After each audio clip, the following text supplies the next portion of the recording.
Let me bring this question in. It comes from Ahmed. He says, is there no signal station at the Fairway Buoy before MV Agamba came in? Well, I don't know what you mean by signal station. What we have is we have a monitoring system that any ship coming in is an international standard that once she's above 300 metric tons, we see her on an automatic identification system. So we see the ship coming, and then we do some back-checking and investigation on the vessel, what she's doing, where she's coming from. And if we're not having any prior information, we'll also look and get to agencies that you'll have, and then we do these checks. So the signal we'll have, like I said, our first line of defense, the ship that is at sea, will see and tell us, so ship is on its way coming in. The first concern is security, because like we said, piracy and attack on them. And then they will also define to us, it's a cargo ship, or it's a combination of a cargo and a passenger. Or, so they give us such a description. Not only that, even ships, Nigerian ships, be them tanker, be them cargo ships, all ships come through the Fairway Buoy. So we do receive, and we see them also, except if they are defaulting, or they have faulty AIS, or they are below that standard. That is below 300 metric tons. Has there been any case of having a manifest that doesn't conform with what you physically can check and see in any of the vessels? What we have said is we have seen the manifest that there are gaps and not all information coming up. But again, the immigration is up to that. They check and they see these gaps. But I know it's even for them it's a big problem. For example, you cannot be boarding a British Airways from Nigeria to UK, London, for example, and 3/4 of those that are going are having emergency traveling certificate. That's suspicious, but it's a big problem I know the immigration is facing, and there are a lot of things that can be done so that we reduce that number. For example, for us here, we've recommended severally that again, we should make more provision for the immigration to be assisted to go to various embassies in our neighborhood. To who? We've recommended through our headquarters, and that is a channel of command that they also sent to the minister, to everywhere, and all the ministries and agencies that are concerned, that we can go and see how much and how fast as we can, and as many as we can get, do passports for them, as long as they are genuine Nigerians living there, is possible. Living in Gabon?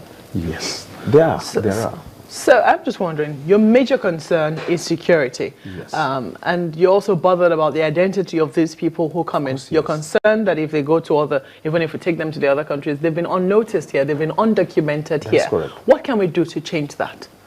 What we can do is, part of it is what we are doing now. The writing has to be done.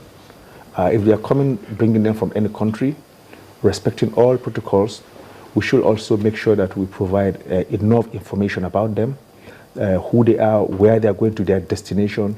And of course, we should channel it through the appropriate, through the embassies. And of course, if they are coming in that large drone, their consuls in this country should come and receive them.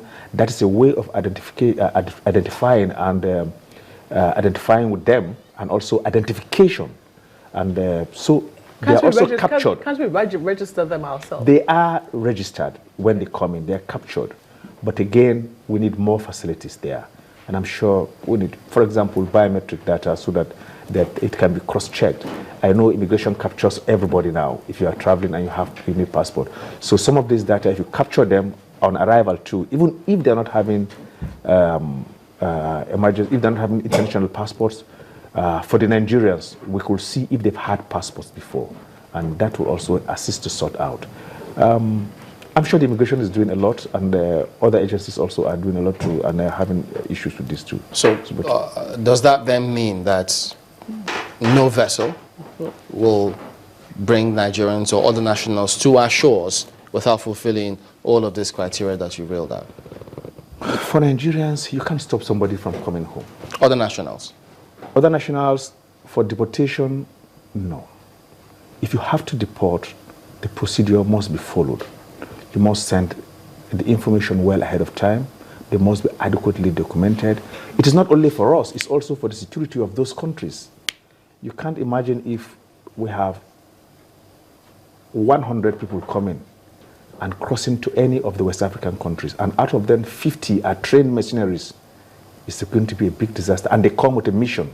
It's going to be a big disaster. And in that case, we will be accused of aiding and allowing people to pass through our shores and cross over to other countries to commit havoc. Yep. It's possible, again, they have committed some crimes elsewhere and they just sneak in unnoticed. It's possible they have done it here and they just cross and go. Like I said, for the Nigerians, our children, you just wake up, your children are kidnapped and they're gone. And if you look at the possibilities you've just raised, so what if that is what it is the Navy able to stop any kind of insurgents that come through our waterways? For preparedness to stop insurgency, we have been training. We're out at sea every time. We train on live critical infrastructures at sea. And we train singly, that is only Navy. We train also jointly with the Air Force. There are also multilateral training, extra-regional forces, the AFRICOM, countries again at bilateral level, we train with them. And by March, we even have an exercise, which is an annual one, Obangeme Express. It brings most countries in the Gulf of Guinea to train together to see how they can also resolve issues of security when they so happen at sea. We train to see how we can break the barrier of communication, French speaking, Portuguese speaking, Spanish speaking, and we train to see how our equipments can interoperate together. We train to see how their aircraft and our aircraft overflying. We assume they speak French in the Navy. Yeah? In the Navy, we have people who speak French, but we can't have them on all the ships. And sometimes they might be busy doing some other important duties too. So, but internationally, there are accepted languages, there are accepted patterns of communicating. And of course, we try to have people in each of the control centers in countries that will participate. We try to have those that can communicate.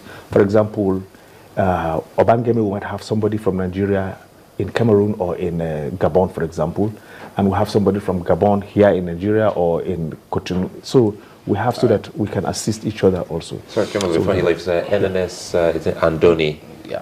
When will it be commissioned? They said it's been 4 years now. It's almost 4 years, Andoni. Andoni is a ship that is very important to us, Nigerian Navy, and I'm sure for the country too. It is the first ship we're starting from design to conclusion. And of course, it's been at sea 4 years. Let's not go. It's been commissioned, and it's been working and doing a lot of work. It's there in the Eastern Naval Command. She's done wonderful arrest of ships, illegal bunkering. Right. Name it, she's been doing quite well. Okay, this is where we'll have to let it go. Thank you for coming on this morning. Right, Admiral Atiku Abdulkadir is the Flag Officer commanding Eastern Naval Command in Calabar.